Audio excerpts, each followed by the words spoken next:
विद्यार्थी मित्रांनो, मागील भागामध्ये आपण modern periodic table and its structure म्हणजे मॉडर्न पिरियडिक टेबलचं स्ट्रक्चर कसं असतं त्याबद्दलची माहिती आपण घेतली. मॉडर्न पिरियडिक टेबल हा 7 पिरियड्स आणि 18 ग्रुप्सने बनलेला आहे.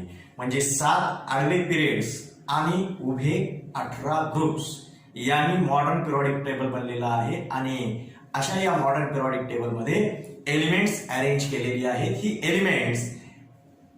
ही एलिमेंट जी काही आहेत ती त्यांच्या ॲटॉमिक नंबरच्या इन्क्रीजिंग ऑर्डर प्रमाणे या पिरियडिक टेबलमध्ये मांडलेली आहे. आणि या पद्धतीने हा जो पिरियडिक टेबल तयार झालेला आहे तो पिरियडिक टेबल आपण लक्षात घेत आहोत.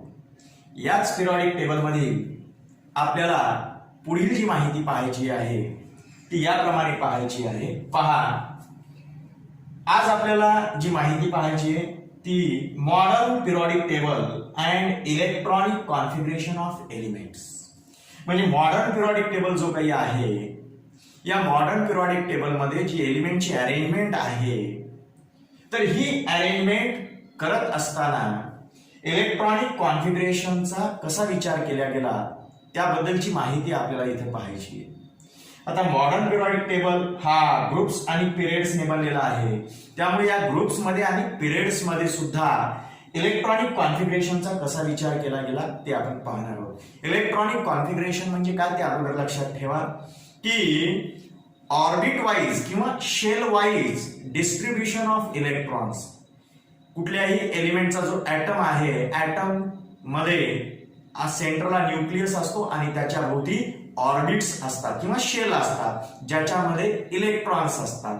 मग ह्या ऑर्बिटमध्ये वेगवेगळ्या ऑर्बिटमध्ये किंवा वेगवेगळ्या शेल्समध्ये जी काही इलेक्ट्रॉनचं डिस्ट्रीब्युशन होतं, इलेक्ट्रॉनची जी काही वाटणी होते त्यालाच आपण इलेक्ट्रॉनिक कॉन्फिगरेशन असं म्हणतो. आणि यावर आधारित या मॉडर्न पिरियडिक टेबलमध्ये अर्थातच या इलेक्ट्रॉनिक कॉन्फिगरेशनचा कशा प्रकारे विचार केला गेलेला आहे त्याबद्दलची माहिती आपल्याला आज पाहायची आहे. तर चला तर मग आज आपण modern periodic table and electronic configuration of elements या पॉइंट बद्दल माहिती पाहूया. Modern periodic table and electronic configuration of elements. पहा, हा मॉडर्न पिरियडिक टेबल आहे. या मॉडर्न पिरियडिक टेबल मध्ये आपल्याला हे उभे ग्रुप्स दिसतात आणि आडवे जे काही आहे म्हणजे व्हर्टिकल जे कॉलम्स आहेत त्यांना ग्रुप्स म्हणतो आणि जे हॉरिझॉन्टल लाईन्स आहे किंवा रोज आहे त्यांना आपण पिरियड्स म्हणतो. 7 पिरियड्स 18 ग्रुप्स आहे. तर पहा, या ठिकाणी यापैकी आपण या ठिकाणी एक पिरियड दाखवलेला आहे आणि एक ग्रुप दाखवलेला आहे. आपल्याला जी काही आज माहिती पाहिजे ती समजण्यासाठी आपण या ठिकाणी एका पिरियडचा विचार करू आणि एका ग्रुपचा विचार करू. आणि पिरियडच्या बाबतीमध्ये जी काही माहिती पाहणार आहोत आणि ग्रुपच्या बाबतीत जी काही माहिती पाहणार आहोत ती फक्त या दोनच म्हणजे पिरियड आणि या ग्रुपसाठीच एवढी नाही, तर याच्यातल्या सर्व ग्रुपसाठी आणि सर्व पिरियडसाठी हीच माहिती लागू पडते. या ठिकाणी इथे पहा की आपण 3ऱ्या नंबरचा हा पिरियड इथे मांडलेला आहे. या ठिकाणी पहा, sodium, magnesium, aluminium, silicon, phosphorus, sulphur, त्याच्यानंतर क्लोरीन आणि आर्गॉन हे जे एलिमेंट आहेत 3ऱ्या पिरियड मधले ते आपण इथं मांडलेले. या पिरियड मध्ये जर आपण पाहिलं तर सोडियम पेक्षा थोड्याशा वेगळ्या प्रॉपर्टीज मॅग्नेशियमच्या, मॅग्नेशियम पेक्षा थोड्याशा प्रॉपर्टीज वेगळ्या ॲल्युमिनियमच्या. म्हणजे आपल्याला काय लक्षात येतं, नेबरिंग एलिमेंट्स, याचा नेबरिंग हा आहे, याचा नेबरिंग हा किंवा हा आहे, याचा नेबरिंग हा किंवा हा आहे. हे जे नेबरिंग एलिमेंट्स आहेत या नेबरिंग एलिमेंट्स मध्ये ज्या प्रॉपर्टीज आहेत या प्रॉपर्टीज स्लाइटली डिफरंट आहेत. त्याच्या अगोदरच्या एलिमेंट पेक्षा. म्हणजे पहा, सोडियम पेक्षा मॅग्नेशियमच्या स्लाइटली प्रॉपर्टीज डिफरंट आहेत, मॅग्नेशियम पेक्षा अल्युमिनियमच्या प्रॉपर्टीज स्लाइटली डिफरंट आहेत, अल्युमिनियम पेक्षा सिलिकॉनच्या प्रॉपर्टीज स्लाइटली डिफरंट आहेत. म्हणजे यांच्या प्रॉपर्टीज मध्ये आपल्याला थोडा थोडा फरक होताना दिसतो. म्हणजे पिरियड मध्ये जर आपण पाहिलं तर नेबरिंग एलिमेंट्स मध्ये प्रॉपर्टीज या स्लाइटली डिफरंट होत जातात. पण जे नेबरिंग नाही,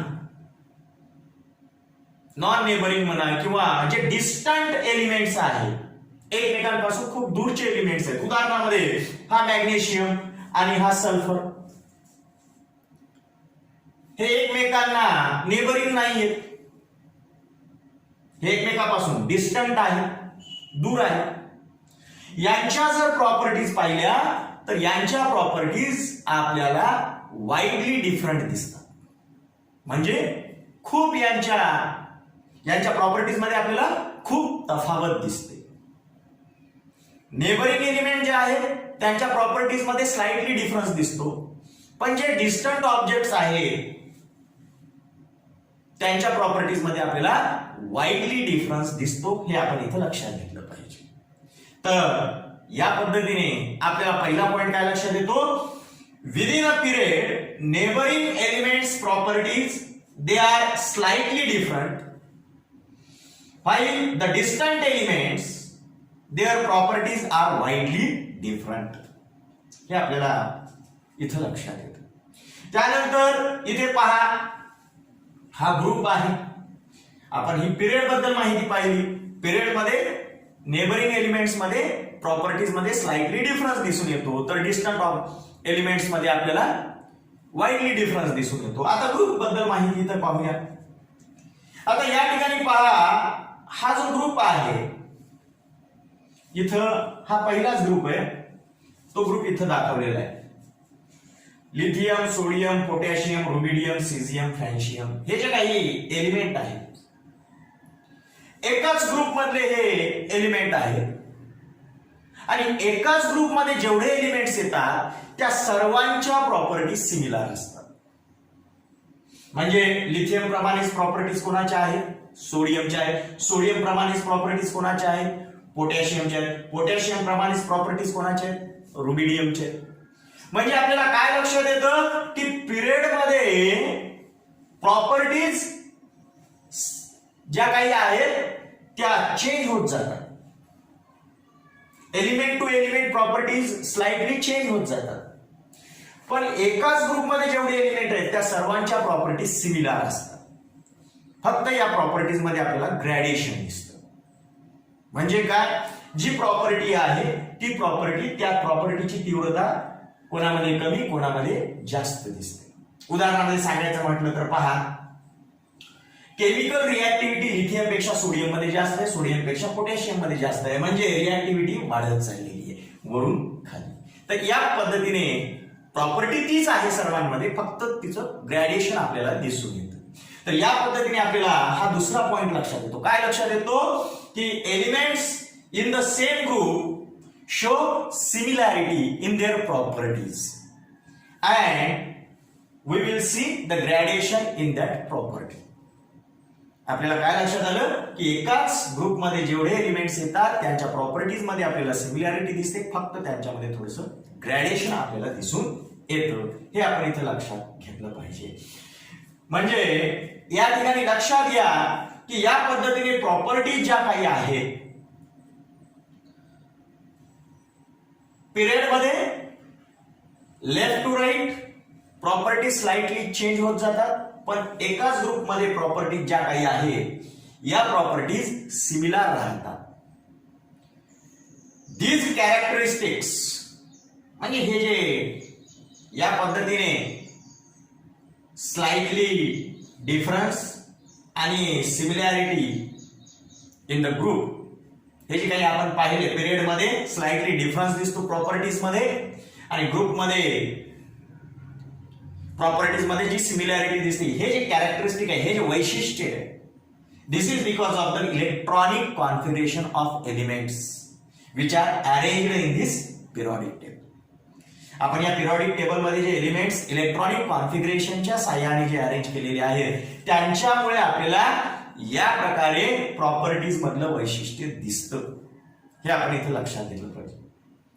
electronic configuration it decides the position of element in the groups and periods. आपल्याला काय लक्षात येतं की या पिरियॉडिक टेबल मध्ये जी एलिमेंट्सची अरेंजमेंट केलेली आहे, प्रत्येक एलिमेंटला जे इथं पोझिशन दिलेली आहे, जे स्थान दिलेलं आहे, हे कशाच्या आधारावर दिलेलं आहे? इलेक्ट्रॉनिक कॉन्फिगरेशनच्या आधारावर दिलेलं आहे. म्हणजेच आपल्याला काय म्हणता येतं? Electronic configuration decides the group and the period. Electronic configuration हे कुठला ग्रुप आणि कुठलं पिरियड हे एलिमेंटचं ठरवतं. हे आपण इथं लक्षात घेतलं पाहिजे. यानंतर पुढचा पॉइंट आहे तो म्हणजे characteristics of groups and periods. जे काही ग्रुप आणि पिरियड्स आहेत पिरियॉडिक टेबल मध्ये, जे पिरियड्स आहेत आणि जे ग्रुप्स आहेत त्यांची वैशिष्ट्ये आपल्याला पाहिजे. या पिरियड आणि ग्रुपची आपल्याला वैशिष्ट्ये पाहिजे. लक्षात घ्या या ठिकाणी आपल्याला पहिला पॉइंट काय दिलेला आहे तो various properties of all the elements in a group show similarity and ग्रॅडेशन.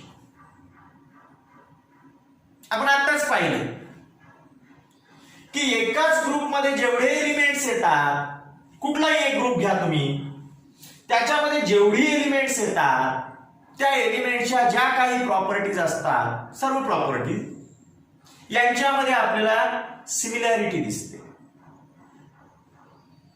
फक्त त्या प्रॉपर्टीज मध्ये आपल्याला वरून खाली जाताना ग्रॅडेशन दिसतं. म्हणजे त्या प्रॉपर्टीची तीव्रता आपल्याला एक तर कमी किंवा जास्त झालेली दिसते. आणि दुसरं सांगायचं म्हटलं तर पहा की जेव्हा पिरियड मध्ये आपण लेफ्ट टू राईट जातो, लेफ्ट कडून राईट कडे जातो, म्हणजे from one end to another end, the properties of the elements they are slightly different from each other. किंवा असं म्हणू शकतो when we go from one end to another end in the period, the properties of the elements they are slightly changed. हे आपल्याला इथं लक्षात. यानंतर आपल्याला जो पुढील पॉइंट पाहायचा आहे तो आहे ग्रुप्स अँड इलेक्ट्रॉनिक कॉन्फिगरेशन. आता ग्रुप मांडताना इलेक्ट्रॉनिक कॉन्फिगरेशनचा कसा विचार केला गेलेला आहे त्याबद्दलची आपण इथं माहिती पाहणार आहोत. पहा इथं आपण एक ग्रुप घेतलेला आहे, सेकंड नंबरचा ग्रुप आहे पिरियॉडिक टेबल मधला. याच्यामध्ये कोणकोणती एलिमेंट्स आहेत? बेरिलियम आहे, मॅग्नेशियम आहे, कॅल्शियम आहे, स्ट्रॉन्शियम आहे, बेरियम आहे, रेडियम आहे. या पद्धतीने ही एलिमेंट्स या दुसऱ्या ग्रुपमध्ये आहेत. आता जर या सर्वांचं आपण इलेक्ट्रॉनिक कॉन्फिगरेशन पाहिलं तर काय लक्षात येतं? इथं पहा बेरियमचा ॲटॉमिक नंबर आहे, पहा बेरिलियमचा ॲटॉमिक नंबर आहे 4. त्याचं इलेक्ट्रॉनिक कॉन्फिगरेशन काय होतं? 2-2. पहिल्या ऑर्बिट मध्ये 2 इलेक्ट्रॉन, 4 पैकी 2 इलेक्ट्रॉन पहिल्या ऑर्बिट मध्ये, राहिलेले 2 इलेक्ट्रॉन हे दुसऱ्या ऑर्बिट मध्ये. मॅग्नेशियम मध्ये किती इलेक्ट्रॉन आहेत? 12. कारण मॅग्नेशियमचा ॲटॉमिक नंबर किती आहे? 12. ॲटॉमिक नंबर काय दाखवतो? एक तर त्या ॲटम मधील प्रोटॉनची संख्या किंवा मग इलेक्ट्रॉनची संख्या. कारण जेवढे प्रोटॉन असतात तेवढेच इलेक्ट्रॉन असतात ॲटम मध्ये. मग या ठिकाणी मॅग्नेशियमचा ॲटॉमिक नंबर 12 म्हणजे प्रोटॉनची संख्या मॅग्नेशियम मध्ये 12 आहे, म्हणजेच इलेक्ट्रॉनची संख्या सुद्धा किती आहे? 12च आहे. मग यांची वाटणी कशी होते? ऑर्बिट मध्ये पहिल्या ऑर्बिट मध्ये या 12 पैकी 2 इलेक्ट्रॉन समाविष्ट होतात, दुसऱ्या ऑर्बिट मध्ये 8, म्हणजे या पद्धतीने पहिल्या ऑर्बिटमध्ये 2 इलेक्ट्रॉन अकोमोडेट झाल्यानंतर दुसऱ्या ऑर्बिटमध्ये 8 इलेक्ट्रॉन अकोमोडेट होतात. मग झाले किती? 8 आणि 2 10 झाले. उरले किती? 12 पैकी 10 इथे अकोमोडेट झाल्यानंतर राहिले 2. हे तिसऱ्या ऑर्बिटमध्ये जाऊन अकोमोडेट होतात, म्हणजे तिसऱ्या ऑर्बिटमध्ये ते समाविष्ट होतात. कॅल्शियमचा ऍटॉमिक नंबर आहे 20. मग इलेक्ट्रॉन कसे डिस्ट्रीब्यूट होतात ऑर्बिटमध्ये? पहा 2 8 8 2 हे 20 इलेक्ट्रॉन या पद्धतीने ऑर्बिटमध्ये अकोमोडेट झालेले. मग या ठिकाणी आपल्याला एक गोष्ट काय लक्षात येते पहा, या सगळ्याच एलिमेंटच्या शेवटच्या ऑर्बिटमधील इलेक्ट्रॉनची संख्या तुम्ही पहा. शेवटच्या ऑर्बिटमध्ये जे इलेक्ट्रॉन असतात त्यांना आपण व्हॅलन्स इलेक्ट्रॉन म्हणतो. कोणाला म्हणायचं valence electron? The electrons which are present in the last orbit are called as valence electrons. या ठिकाणी आपल्याला काय लक्षात येतं की बेरिलियम, मॅग्नेशियम, कॅल्शियम या सगळ्यांमधील व्हॅलन्स इलेक्ट्रॉन कसे आहेत? सेम आहे. याच्यातही 2 इलेक्ट्रॉन आहेत, याच्यातही 2 इलेक्ट्रॉन, याच्यातही शेवटच्या ऑर्बिटमध्ये 2 इलेक्ट्रॉन आहेत. म्हणजे यांचे व्हॅलन्स इलेक्ट्रॉन्स कसे आहेत? सेम आहेत, हे आपल्याला लक्षात येतं. आणि यावरून काय लक्षात येतं आपल्याला? एकाच ग्रुपमध्ये जेवढे एलिमेंट्स येतात त्या सर्व एलिमेंट्सचे व्हॅलन्स इलेक्ट्रॉन कसे असतात, म्हणजे यांच्या शेवटच्या ऑर्बिटमध्ये इलेक्ट्रॉनची संख्या कशी असते? सर्वच एलिमेंटची सेम असते. म्हणजे इथे पहा beryllium, magnesium, calcium, strontium, barium, radium हे सगळे जे काही एलिमेंट्स आहेत या सर्व एलिमेंटच्या शेवटच्या ऑर्बिटमध्ये किती इलेक्ट्रॉन राहतील? व्हॅलन्स इलेक्ट्रॉन किती राहतील? 2 राहतील. मग या सर्वांच्या शेवटच्या ऑर्बिटमध्ये जर इलेक्ट्रॉन 2 असतील, आणि लक्षात ठेवा कुठल्याही एलिमेंटच्या केमिकल प्रॉपर्टी ज्या काही आहेत त्या इलेक्ट्रॉनिक कॉन्फिगरेशनवर डिपेंड असतात. आणि इलेक्ट्रॉनिक कॉन्फिगरेशन मध्ये सगळ्या शेवटच्या ऑर्बिटमध्ये जे व्हॅलन्स इलेक्ट्रॉन असतात त्यावर हे केमिकल प्रॉपर्टीज अवलंबून असतात. मग मला सांगा, या सगळ्यांचे जर व्हॅलन्स इलेक्ट्रॉन सेम असतील तर या सर्वांच्या प्रॉपर्टीज कशा असतील? सेम असतील, हे आपल्याला इथे लक्षात येतं. म्हणून एकाच ग्रुपमध्ये येणाऱ्या सर्व एलिमेंटचे प्रॉपर्टीज हे सेम असतात. का सेम असतात? कारण त्यांचे व्हॅलन्स इलेक्ट्रॉन कसे असतात? सेम असतात. हे आपण इथे लक्षात घेतलं पाहिजे. आता पुढे ऐका काय सांगतो ते. जेव्हा आपण टॉप कडून बॉटम कडे जातो, म्हणजे या ठिकाणी पहा बेरिलियम पासून रेडियम पर्यंत जेव्हा आपण जातो, बेरिलियम, त्याच्यानंतर मॅग्नेशियम, कॅल्शियम, स्ट्रॉन्शियम, बेरियम आणि रेडियम, टॉप कडून जेव्हा बॉटम कडे आपण एलिमेंटचं एलिमेंटचे आपण इलेक्ट्रॉनिक कॉन्फिगरेशन जेव्हा पाहतो तेव्हा काय लक्षात येतं? बेरिलियम मध्ये 2 ऑर्बिट आहेत. ऑर्बिट म्हणा किंवा शेल म्हणा. ऑर्बिटला आपण नंबर देतो, first orbit, second orbit, third orbit, fourth orbit याप्रमाणे. तर शेलला आपण नेमिंग के, एल, एम, एन याप्रमाणे देतो. मग या ठिकाणी लक्षात ठेवा, ऑर्बिट किंवा शेल हे आपण दोन्हीपैकी कुठला तरी एक शब्द वापरला तरी चालतं. ठीक आहे. इथे लक्षात घ्या की बेरिलियम याच्यामध्ये किती ऑर्बिट आहेत किंवा किती शेल आहेत? 2 शेल आहेत. मॅग्नेशियम मध्ये किती आहेत शेल? 3 आहेत. बरोबर आहे. त्याच्यानंतर कॅल्शियम मध्ये किती आहेत शेल? 4 आहेत. म्हणजे पहा बेरिलियम मध्ये 2 शेल, मॅग्नेशियम मध्ये 3 शेल, कॅल्शियम मध्ये 4 शेल. म्हणजे वरून खाली जाताना, टॉप कडून बॉटम कडे जाताना शेल नंबर काय होत चाललेला आहे? वाढत चाललेला. म्हणजे आपल्याला काय लक्षात येतं ते पहा पुन्हा एकदा. while going from top to bottom within any group,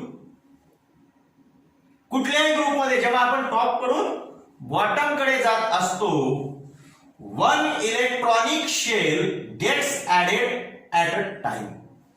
जेव्हा आपण कुठल्याही ग्रुपमध्ये वरून खाली जात असतो तेव्हा काय होत जातं? जसं जसं आपण खाली जाऊ तसं तसं एक एक शेल ही एलिमेंट मध्ये वाढत जाते. म्हणजे बेरिलियम पेक्षा एक शेल जास्त कोणात असते? मॅग्नेशियम मध्ये. मॅग्नेशियम पेक्षा एक शेल कोणामध्ये जास्त असते? कॅल्शियम मध्ये. म्हणजे आपल्याला काय लक्षात येतं? When we go from top to bottom one electronic shell gets added at the same time. हे आपल्याला इथं लक्षात येतं. आणि from this we can say that electronic configuration of the outermost shell, it is the characteristic of a particular group. काय लक्षात येतं आपल्याला की हे जे आउटरमोस्ट शेल मधील जे इलेक्ट्रॉनिक कॉन्फिगरेशन आहे, it is the characteristic of a particular group. एखाद्या ग्रुपचं वैशिष्ट्य जर आपल्याला सांगायचं जर म्हटलं तर ते म्हणजे त्या ग्रुपमध्ये जी एलिमेंट्स आहेत त्यांच्या शेवटच्या ऑर्बिटमध्ये असलेले व्हॅलन्स इलेक्ट्रॉन, कारण त्यावरच त्या ग्रुपच्या प्रॉपर्टीज या ठरलेल्या असतात. म्हणजे त्या ग्रुपमधील एलिमेंटच्या प्रॉपर्टीज या ठरलेल्या असतात. आणि एकाच ग्रुपचे सर्व एलिमेंटचे जे व्हॅलन्स इलेक्ट्रॉन असतात ते सेम असतात. त्यामुळे सर्व एलिमेंटच्या प्रॉपर्टी सुद्धा सेम असतात, सिमिलर असतात. हे आपल्याला लक्षात येतं. आतापर्यंत आपण या पिरियॉडिक टेबलमध्ये जी काही माहिती पाहिलेली आहे ती या ठिकाणी शॉर्ट मध्ये पुन्हा एकदा ऐकू किंवा पुन्हा एकदा समजून घेऊ आपण. पहा, in the modern periodic table elements they are arranged in the increasing order of their atomic numbers. Modern periodic table मध्ये जी एलिमेंट्स आहेत ही एलिमेंट्स ॲटॉमिक नंबरच्या इन्क्रीजिंग ऑर्डर प्रमाणे मांडलेली आहेत. दुसरा पॉइंट सांगायचं म्हटलं तर व्हर्टिकल कॉलम्स, हे जे व्हर्टिकल कॉलम्स आहेत त्यांना आपण काय म्हणतो? They are called as groups. त्यांना आपण काय म्हणतो? ग्रुप्स असं म्हणतो. And there are 18 groups in this modern periodic table. या पिरियॉडिक टेबल मध्ये एकूण किती ग्रुप्स आहेत? 18 ग्रुप्स आहेत. इथून जर आपण मोजत गेलो 1 2 3 4 5 6 तर या पद्धतीने किती ग्रुप्स आहेत? 18 ग्रुप्स आहेत. आणि सांगायचं जर म्हटलं तर पहा, the properties of elements in the same group show similarity and gradation. एकाच ग्रुपमध्ये जेवढे एलिमेंट्स येतात त्या सर्वांच्या प्रॉपर्टीज सिमिलर असतात, फक्त त्यांच्यामध्ये आपल्याला ग्रॅडेशन दिसून येतं. तर ज्या हॉरिझॉन्टल रोज आहेत, ज्या आडव्या ओळी आहेत, the horizontal rows they are called as periods. त्यांना काय म्हणतो आपण? पिरियड्स. किती पिरियड्स आहेत? 1 2 3 4 5 6 7 पिरियड्स आहेत. आणि पिरियड्स मध्ये एलिमेंटच्या ज्या प्रॉपर्टीज आहेत they get slightly different when we go from one end to another end. म्हणजे या पिरियॉडिक टेबल मध्ये जेव्हा आपण लेफ्ट कडून राईट कडे एलिमेंट पाहत जातो तेव्हा त्यांच्या प्रॉपर्टीज मध्ये स्लाइटली डिफरन्स आपल्याला दिसून येतो. ही माहिती आपण पुन्हा एकदा शॉर्ट मध्ये इथं पाहिली. यानंतर पुढचा जो पॉइंट आहे तो पॉइंट आपण पाहूया. पहा, मॉडर्न पिरियॉडिक टेबलचं जे अरेंजमेंट आहे ते इलेक्ट्रॉनिक कॉन्फिगरेशनवर आधारित आहे. आणि त्याच्यामध्ये आपण groups and electronic configuration of element पाहिलं. आता आपण पाहूया periods and electronic configuration of elements. पहा, या ठिकाणी इथं आपण 2 पिरियड दाखवलेले.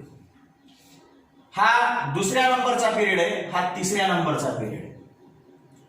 दुसऱ्या नंबरच्या पिरियड मध्ये जी एलिमेंट्स आहेत ती इथे मांडलेली आहे आणि तिसऱ्या नंबरच्या पिरियड मध्ये जी एलिमेंट्स आहेत ती या ठिकाणी मांडलेली आहे. आता याच्यामध्ये आपल्याला जर महत्वाचे पॉइंट सांगायचे म्हटले तर लक्षात घ्या, the elements with the same period, जे एलिमेंट्स एकाच पिरियड मध्ये येतात they have the same shell number.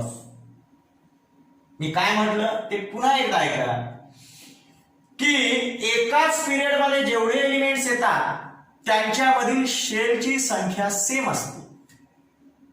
कसं ते इथं पहा, लिथियम मध्ये किती शेल आहेत? 1 2. बेरिलियम मध्ये किती आहेत? 1 2. बोरॉन मध्ये सुद्धा किती आहेत? 2. कार्बन मध्ये 2. नायट्रोजन मध्ये 2. ऑक्सिजन मध्ये 2. फ्लोरीन मध्ये 2 आणि निऑन मध्ये 2. कारण जेवढे इलेक्ट्रॉन आहे ते सर्व इलेक्ट्रॉन या एलिमेंट्स मध्ये दोनच ऑर्बिट मध्ये बसलेले, दोनच ऑर्बिट मध्ये अकोमोडेट झालेले, समाविष्ट झालेले.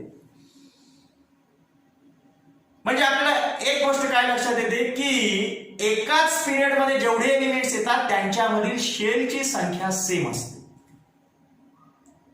मग इथे पहिला पॉइंट तो दिलेला, the elements with the same number of shells belong to the same period. ज्या एलिमेंट्स मध्ये शेलची संख्या सेम असते हे सर्व एलिमेंट्स एकाच पिरियड मध्ये आपल्याला दिसून येतात. त्यानंतर या ठिकाणी आपण दुसऱ्या नंबरचा आणि तिसऱ्या नंबरचा पिरियड दाखवलेला आहे. दुसऱ्या नंबर मध्ये lithium, beryllium, boron, carbon, nitrogen, oxygen, fluorine, neon या प्रकारची एलिमेंट्स आहेत आणि या सर्व एलिमेंट्स मध्ये दोन दोनच शेल आहे. तर तिसऱ्या पिरियड मध्ये तुम्ही पहा, तिसऱ्या पिरियड मध्ये sodium, magnesium, aluminium, silicon, phosphorus, sulphur, chlorine, argon ही एलिमेंट्स आहेत. यांच्यामध्ये शेलची संख्या प्रत्येकामध्ये 3-3 आहे. म्हणजे इथं काय लक्षात येतं, दुसऱ्या पिरियड मध्ये जे एलिमेंट्स आहेत त्यांच्यामध्ये 2 शेल्स, तिसऱ्या पिरियड मध्ये जेवढे एलिमेंट्स आहेत त्यांच्यामध्ये 3 शेल्स असतात.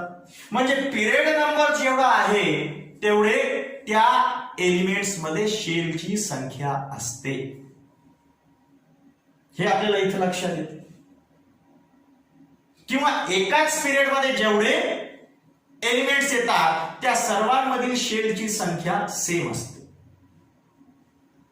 The number of shells which are present in the element, they decide the number of period. किंवा आपल्याला असं म्हणता येतं की एलिमेंट्स मध्ये जी काही शेलची संख्या आहे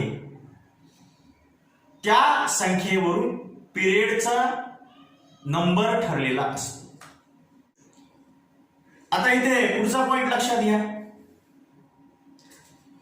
एकाच पिरियड मध्ये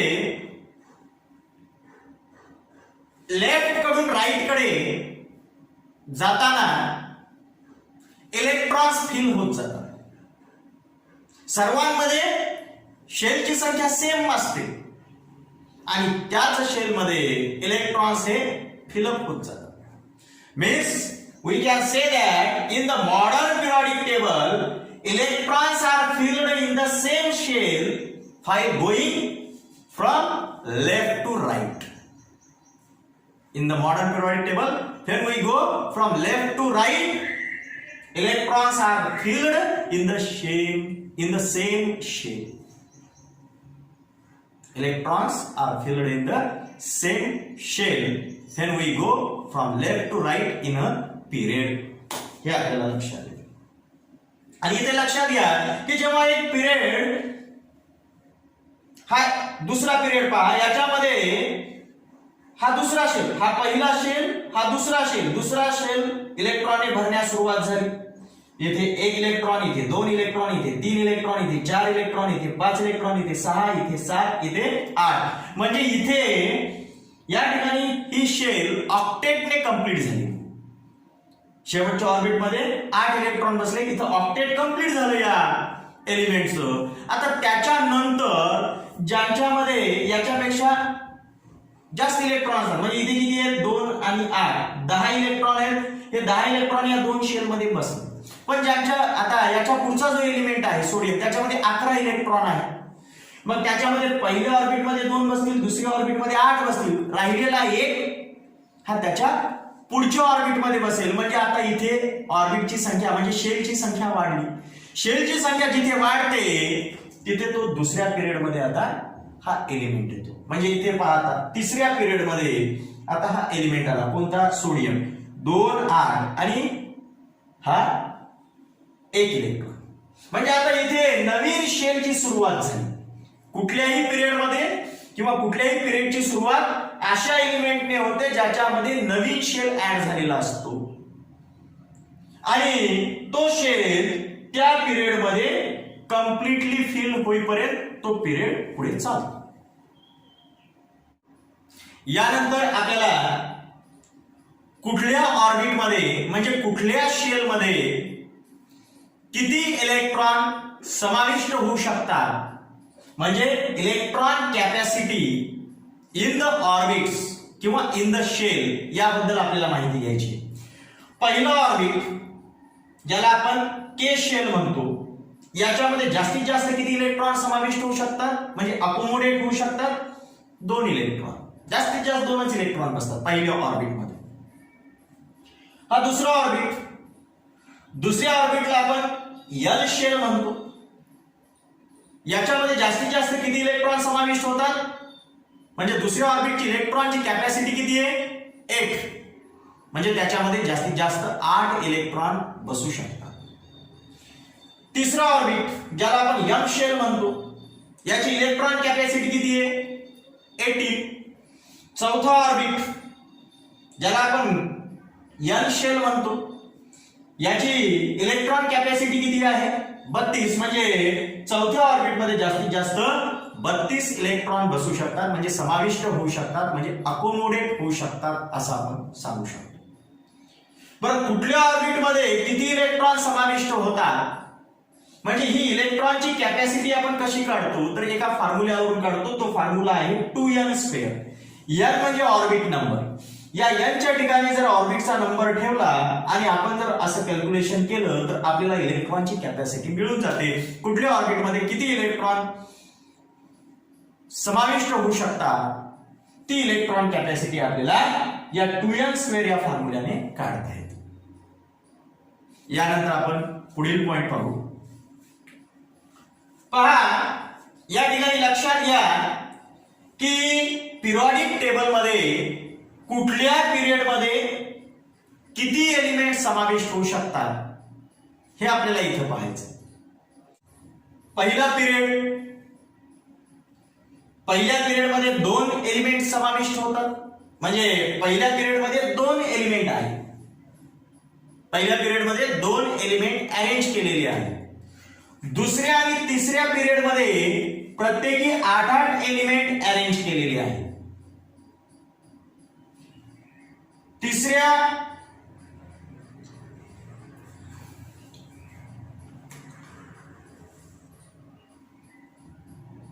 पिरियॉडिक टेबलमध्ये जी एलिमेंट्स पिरियड मध्ये अरेंज केलेली आहे, कुठल्या पिरियड मध्ये किती एलिमेंट्स अरेंज केलेली आहेत ते आता आपण पाहू. हा पहिला पिरियड. पहिल्या पिरियड मध्ये 2 एलिमेंट्स आहेत. दुसरा आणि तिसरा जो पिरियड आहे त्याच्यामध्ये प्रत्येकी 8 एलिमेंट्स आहेत. चौथा आणि पाचवा ही जी पिरियड्स आहेत यांच्यामध्ये प्रत्येकी 18 एलिमेंट्स आहेत. आणि शेवटचे जे 6वा आणि 7वा हे जे पिरियड आहे यांच्यामध्ये प्रत्येकी 32 म्हणजे 32 एलिमेंट अरेंज केलेली आहे. आता ही जर संख्या पाहिली तर तुम्हाला इलेक्ट्रॉन कॅपॅसिटी प्रमाणे दिसते.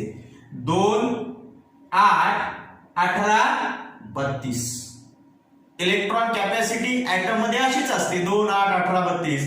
आणि या पिरियॉडिक टेबल मध्ये एलिमेंटची अरेंजमेंट जी पिरियड्स मध्ये झालेली आहे ती सुद्धा 2, 8, 18, 32 याप्रमाणे झालेली आहे.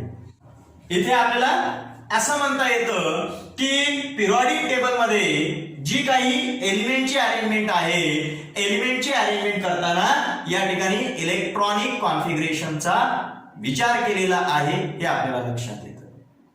Means when the periodic table is arranged at that time the electronic configuration it is taken into consideration. यानंतर इथे लक्षात घ्या की पिरियॉडिक टेबल मध्ये प्रत्येक एलिमेंटची पोझिशन ठरवताना म्हणजे प्रत्येक एलिमेंटची जागा ठरवताना त्या एलिमेंटचे व्हॅलन्स इलेक्ट्रॉन आणि त्या एलिमेंट मधील शेल नंबर्स हे लक्षात घेतलेले. Means the valence electrons present in the atom of element and the number of shells which are present in the atom of element, they decide the position of element in the modern periodic table. Modern periodic table मध्ये कुठल्याही एलिमेंटला स्थान देताना त्या एलिमेंटच्या ऍटमच्या outer orbit मध्ये किंवा त्या एलिमेंटच्या atom मध्ये असलेले व्हॅलन्स इलेक्ट्रॉन आणि त्या एलिमेंटच्या ऍटम मध्ये असलेले व्हॅलन्स सेलची संख्या हे लक्षात घेऊन त्या एलिमेंटला मॉडर्न पिरियडिक टेबल मध्ये पोझिशन ठरवण्यात आलेली आहे. आता उदाहरणामध्ये इथे लक्षात घ्या, आपण एक उदाहरण इथे लक्षात घेऊ. हे आहे पोटॅशियम. पोटॅशियम मध्ये जर तुम्ही पाहिलात तर पोटॅशियम मध्ये आपल्याला या ठिकाणी शेवटच्या ऑर्बिट मध्ये एकच व्हॅलन्स इलेक्ट्रॉन दिसतो. व्हॅलन्स इलेक्ट्रॉन किती आहेत? एक. त्यामुळे याला कुठल्या ग्रुपमध्ये स्थान मिळालेलं आहे? एक, म्हणजे पहिल्या ग्रुपमध्ये. बरं, आता यानंतर याच्यामध्ये किती शेल्स आहेत? ही पहिली शेल, ही दुसरी शेल, ही तिसरी शेल आणि ही चौथी शेल. किती शेल आहेत? 4 शेल आहेत. म्हणून याला चौथ्या पिरियड मध्ये जागा देण्यात आली.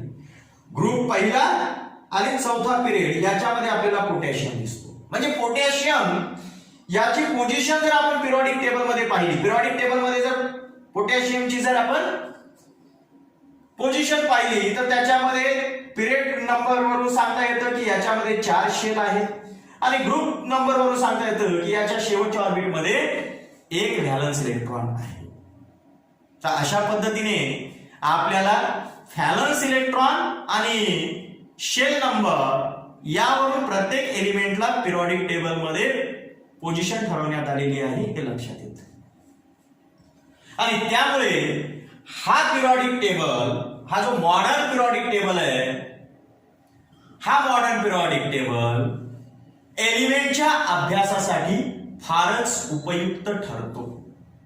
मॉडर्न पिरियडिक टेबल हा एलिमेंटच्या अभ्यासासाठी अतिशय उपयुक्त आहे हे लक्षात